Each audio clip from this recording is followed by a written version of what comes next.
Cartoon TV. भूत का मोक्ष। एक समय की बात है, किसी गांव में एक भूत रहता था जो बेहद ही ज्यादा खतरनाक था। एक दिन वो भूत नदी किनारे लोगों को डराने जा रहा था कि तभी वहां पर उसने किसी की चिल्लाने की आवाज सुनी। बचाओ बचाओ।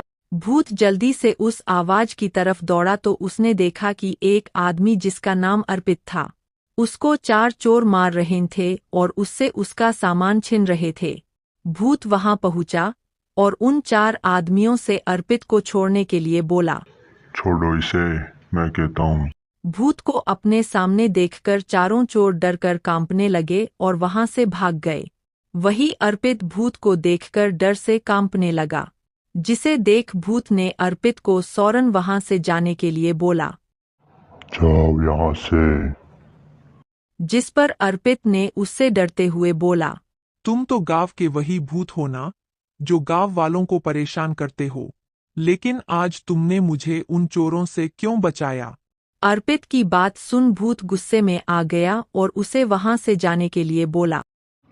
मैंने बोला जाओ यहाँ से।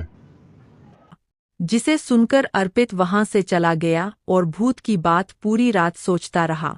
वो भूत सभी गांव वालों को परेशान करता है, लेकिन उसने मेरी जान बचाई। अगर वो बुरा होता तो मुझे कभी नहीं बचाता, यानी वो भूत अच्छा है। लेकिन वो गांव वालों को क्यों परेशान करता है, मुझे इस बात का पता लगाना ही होगा। अगली सुबह अर्पित ने सारी बात अपनी पत्नी माधवी को बता दी। माधवी भूत की बात सुनकर घबरा गई, जिसके बाद उसने घर में बाबा को बुलाने का फैसला किया। अर्पित ने माधवी को समझाने की बहुत कोशिश की कि वो भूत हमें कोई नुकसान नहीं पहुंचाएगा। माधवी नहीं मानी और बाबा को अपने घर बुलाकर ले आई, जिसके बाद बाबा ने घर में जल चिजकर मंत्र पढ़ा और बोला। तभी बाबा उनसे कहते हैं, तुम्हारे पति को उस भूत ने वश में कर लिया है, वो अब कुछ भी कर सकता है। तुम अपने पति का ध्यान रखना, और हाँ, अगर वो भूत तुम्हारे पास आए तो तुरंत मुझे बताना। माधवी ने दक्षिणा के तौर पर बाबा को बहुत सारे पैसे दिए और बाबा वो पैसे लेकर चले गए। बाबा के जाने के बाद अर्पित को अपनी पत्नी पर बाबा की इतने सारे पैसे देने के लिए गुस्सा किया, लेकिन अब वो करता ही क्या। भला पत्नियों की आगे चलती है किसी की। रात हो गई थी और दोनों पति पत्नी सोने चले गए। जैसे ही रात गहरी हुई उनके घर पर अजीब सी आवाज आने लगी। वो आवाज सुनकर अर्पित और माधवी उठ गए। माधवी बहुत ज्यादा डर गई, जिस पर अर्पित ने उसे शांत रहने के लिए और बोल, चुप रहो तुम, मैं देखता हूँ कौन है। और खुद दरवाजा खोलने के लिए चला गया। अर्पित ने ऐसा बोलकर दरवाजा खोला तो सामने भूत खड़ा था, जो बहुत गुस्से में था, और उसने अर्पित को जोर से धक्का मारा तो वो गिर गया। उसके बाद वो भूत माधवी के पास गया और उसे बाबा को बुलाने और उस पर मंत्र कराने के लिए माधवी को मारने की धमकी देने लगा। ये देख अर्पित जल्दी से उठा और भूते के सामने खड़ा हो गया और भूत से अपनी पत्नी से हुई गलती की माफी मांगने लगा, जिसे सुन भूत वहां से चला गया और अर्पित भी अपनी पत्नी को अकेला छोड़कर वहां से भूत के पीछे पीछे चलने लगा। भूत गांव से निकलकर नदी के पास पहुंचा और नदी पार करके जंगल की तरफ जाने लगा। अर्पित अभी भी भूत का पीछा कर रहा था। वो इसी तरह अपने मन में भूत के लेकर उधेड़ बुन करता रहा और भूत के पीछे पीछे जंगल में पहुंच गया। अब अर्पित जंगल के बीचों बीच पहुंच गया था।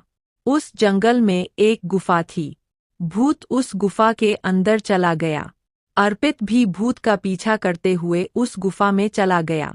गुफा के अंदर जाकर जो कुछ भी अर्पित ने देखा वो देखकर अर्पित के होश उड़ गए। उस गुफा में उस भूत के साथ वो बाबा भी मौजूद था, जो सुबह उनके घर आया था। अब अर्पित उनकी बातें सुनने लगा। क्या तुम अर्पित और उसकी बेवकूफ पत्नी माधवी को डरा कर आ गए? हाँ, मैंने उन्हें खूब डराया और ये भी बोला कि मैं कल आऊंगा। अब वो आपको जरूर बुलाएगी और आप उससे दक्षिणा के रूप में ज्यादा पैसे ले सकते हो। अर्पित अब सारी बात समझ गया और उसने अपनी पत्नी को सारी बात बताई। उसकी पत्नी ने ये बात गांव के सभी लोगों को बता दी। अब होना क्या था, सभी लोग उस बाबा को मारने की सोचने लगे।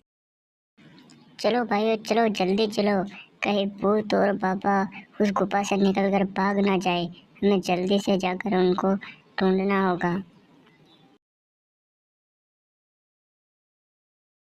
और सभी लोग हाथों में डंडे लेकर उस गुफा की तरह जाने लगे और उस गुफा में चले गए। वहां जाकर उन्होंने उस बाबा और भूत को मार डाला।